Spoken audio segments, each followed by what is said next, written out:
Yeah, it was. It was. Yeah, it was fast and furious, and we kept the ball flowing, and we just kept winning the ball. I think it was 100 possessions to about 40 odd at one point there. So, yeah, it was effective footy as well. I think early on our inside 50 kicking was just, and then we sharpened that up a bit and gave our forwards some real opportunities, and we really capitalised. But it was really about getting their hands on the footy. I think at half time they were plus 38 or 42 or something like that with possession. So. And that was, it was uncontested and contested possessions combined. So it was about getting our hands back on the footy, and we did that. In the end, you won convincingly enough, 36 points odd or so. Yeah.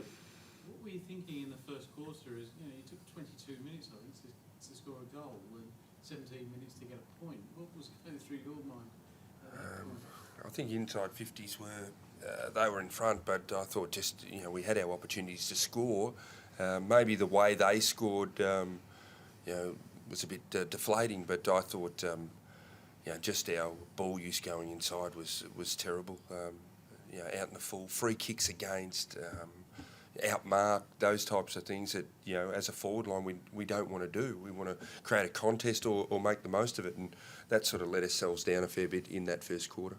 At half time, did you regroup and say, let's just, because it seemed like you changed a little bit, a lot more free flowing in the third quarter. I suppose that's circumstance as much as anything else.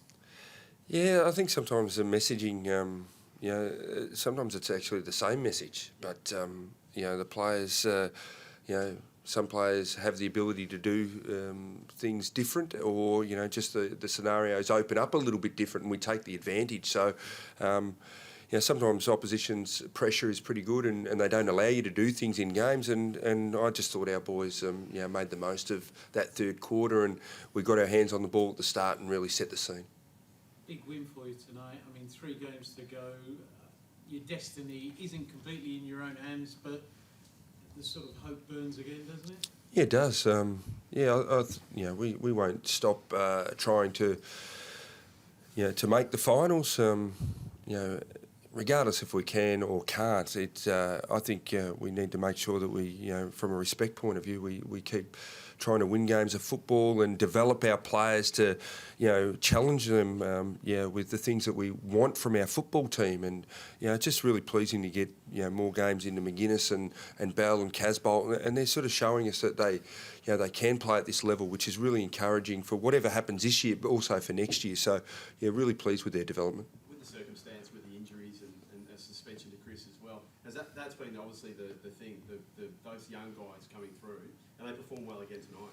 Yeah, it is. It's sometimes the game is it's hard to get experience if you don't get picked or selected to play. So sometimes not the player's fault. It's trying to earn that trust or get that opportunity from coaches and be selected. And I think some of those players that have had that opportunity have really grabbed it with both hands.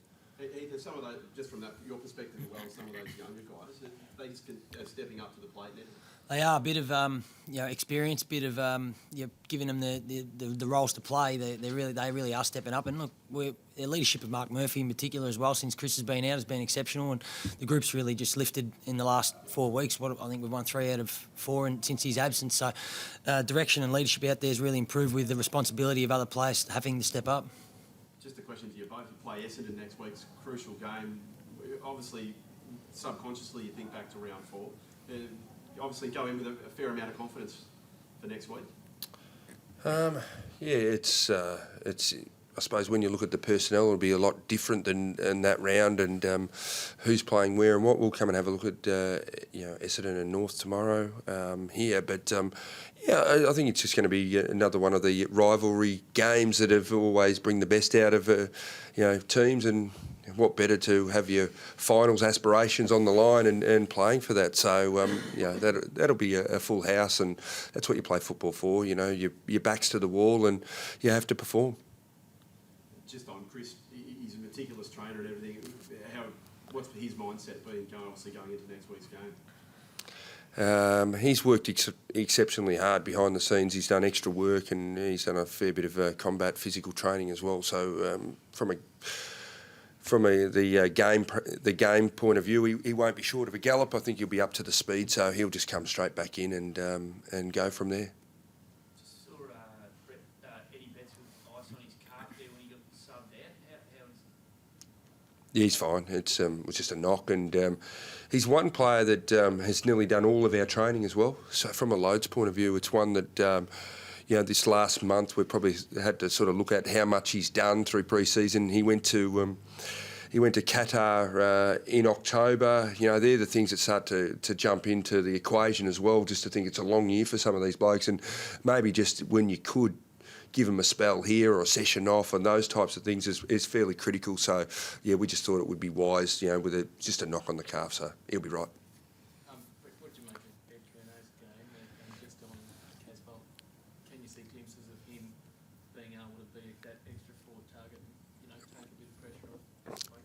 Yeah, his presence is, this is Levi, his presence is really big down there and gives us a focal point to kick to, and he's only going to grow. If you know the preparation that Levi's had to play this season and do what he's done over the last few weeks, I take my hat off to him, because he played a reserves game and he played 70% at Frankston, which is not a big ground, and before that he missed 14 weeks.